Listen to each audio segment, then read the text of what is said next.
जय गजानन, जय श्री हरि, जय तुलसी माता। हे भक्तों, स्वागत है आपका हमारे इस कार्तिक मास महात्म्य श्रृंखला में, जहां हम हर दिन सुनते हैं अद्भुत और दिव्य कथाएं भगवान विष्णु, तुलसी माता और कार्तिक मास की महिमा से भरी हुई। आज हम प्रवेश कर रहे हैं पंचम अध्याय में, जो है तुलसी विवाह की अद्भुत कथा।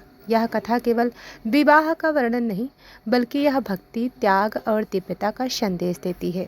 जो भी इसे श्रद्धा और भक्ति भाव से सुनेगा, उसका जीवन पवित्र हो जाएगा और मोक्ष की प्राप्ति सुनिश्चित होगी। तो हाथ जोड़कर बोलिए, जय श्रीमन नारायण। एक बार की बात है, एक बार देव ऋषि नारद जी वैकुंठ लोक में पहुँचे। उन्होंने देखा भगवान विष्णु और माता पार्वती एक बार देव ऋषि नारद जी वैकुंठ लोक में पहुँचे। उन्होंने देखा भगवान विष्णु और माता लक्ष्मी गरुड़ासन पर विराजमान है। सभी देवता, ऋषि और अप्सराएं भक्ति गीत गा रही थीं। नारद बोले, हे प्रभु, आपने कार्तिक मास में दीपदान और स्नान का रहस्य बताया। अब कृपा करके तुलसी विवाह का महत्व बताएं। भगवान विष्णु मुस्कुराए और बोले, हे नारद सुनो, यह कथा अत्यंत पावन है। जो व्यक्ति कार्तिक मास में तुलसी विवाह का व्रत करता है, वह मेरे अंशा अवतार का अधिकारी बन जाता है। यह विवाह केवल सांसारिक नहीं, यह भक्ति और आत्मा के उद्धार का विवाह है। जो मेरी प्रिय है, उसके प्रति श्रद्धा से किया गया विवाह भक्त को मोक्ष दिलाता है। प्राचीन समय की बात है। धनपुर नामक नगरी में ब्राह्मण हरिदास रहता था। उसके 3 पुत्र और 1 पुत्री थी, सुधा। सुधा अत्यंत सुंदर और धर्मपरायण थी, परंतु उसके पिता चिंतित थे, हमारी कन्या का विवाह कौन करेगा। तभी आकाश से दिव्य प्रकाश हुआ। तुलसी माता प्रकट हुई और बोली, हे ब्राह्मण, तुम्हारी पुत्री सुधा की भक्ति और सच्चाई मुझे प्रिय है। मैं स्वयं उसका विवाह संपन्न करूंगी और यह विवाह कार्तिक मास में ही होगा।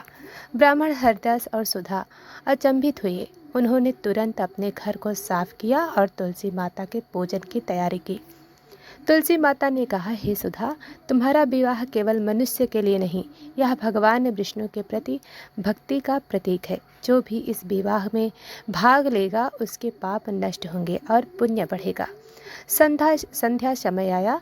सभी नगरवासी आए। भव्य फूल, दीप और गंधर्व संगीत के बीच सुधा के विवाह का आयोजन हुआ।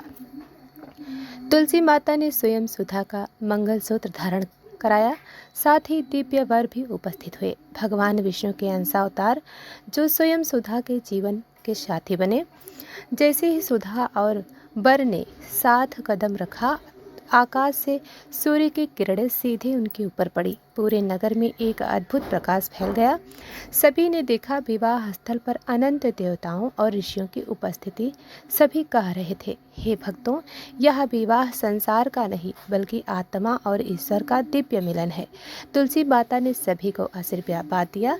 जो भी इस विवाह को श्रद्धा से देखेगा, वह स्वर्ग और वैकुंठ दोनों के अधिकारी होंगे। सभी पाप नष्ट होंगे, केवल भक्ति और प्रेम शेष रहेगा। विवाह देखकर सभी नगरवासी प्रभावित हुए। पुराने अपराधी भी अपने पापों पर प्रायश्चित करने लगे। सभी ने संकल्प लिया, हम भी कार्तिक मास में तुलसी माता का पूजन करेंगे, दीपदान, स्नान करेंगे और हरि नाम का जप करेंगे।